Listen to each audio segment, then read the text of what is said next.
Dilanjut perkara 233. Putusan nomor 22301 dan seterusnya tahun 2024 demi keadilan berdasarkan Ketuhanan Yang Maha Esa, Mahkamah Konstitusi Republik Indonesia mengadil perkara konstitusi pada tingkat pertama dan terakhir menjatuhkan putusan dalam perkara PHPU, DPR dan DPRD tahun 2024 diajukan oleh Partai Golkar yang diwakili Airlangga Hartarto dan Ludwig P. Paulus memberikan kuasa kepada Muh Satu Pali disebut sebagai pemohon terhadap Komisi Pemilihan Umum, memberikan kuasa kepada Muhammad Ruliandi dan kawan-kawan disebut sebagai termohon.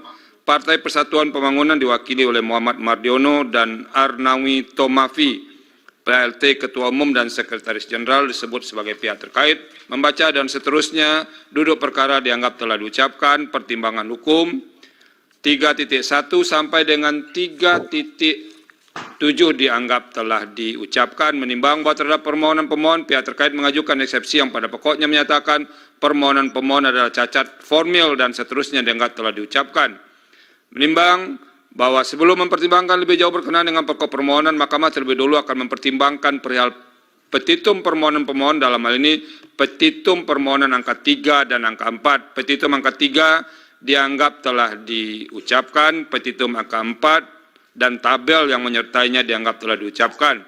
Bahwa setelah Mahkamah mempelajari secara saksama permohonan pemohon inkasu, petitum permohonan, Mahkamah menemukan fakta petitum angka 3 memohon untuk dilakukan penetapan suara akhir untuk pengisian anggota DPRD Kabupaten Bangkalan dari daerah pemilihan Bangkalan 2 yang benar menurut pemohon dengan menggunakan basis perhitungan suara partai politik. Sementara itu petitum angka 4 memohon kepada Mahkamah untuk menetapkan perolehan suara partai sekaligus calon anggota DPRD Kabupaten Bangkalan Dapil Bangkalan 2 dengan menggunakan basis perhitungan suara caleg di internal Partai Golkar.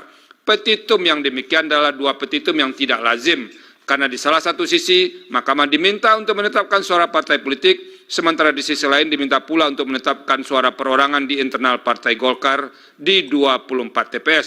Dalam batas penalaran yang wajar, Mahkamah tidak mungkin untuk mengabulkan dua petitum tersebut, kecuali dua petitum tersebut dimohonkan secara alternatif, bukan kumulatif sebagaimana yang dimohonkan oleh pemohon.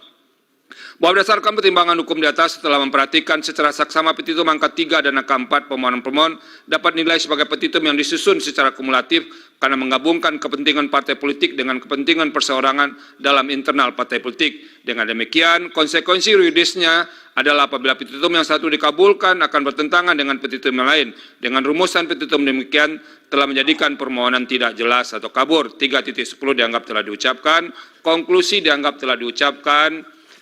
Berdasarkan Undang-Undang Dasar 1945, Undang-Undang Mahkamah Konstitusi, Undang-Undang Pemilu dan seterusnya dianggap telah diucapkan. Amar putusan mengadili dalam eksepsi menyatakan menolak eksepsi pihak terkait.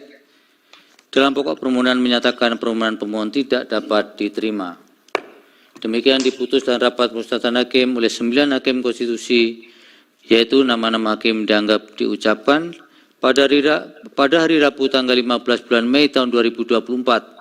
Dalam hal ini, Hakim Konstitusi Arsul Sani menggunakan hak ingkar dalam memutus perkara aku yang diucapkan dalam sidang pleno Mahkamah Konstitusi terbuka untuk umum pada hari Rabu tanggal 22 bulan Mei tahun 2024 selesai diucapkan pukul 10.07 waktu Indonesia Barat oleh 9 Hakim Konstitusi di atas dengan dibantu oleh Sinta Stiarini dan Mardian Wibowo sebagai panitia pengganti serta dihadiri oleh para pihak.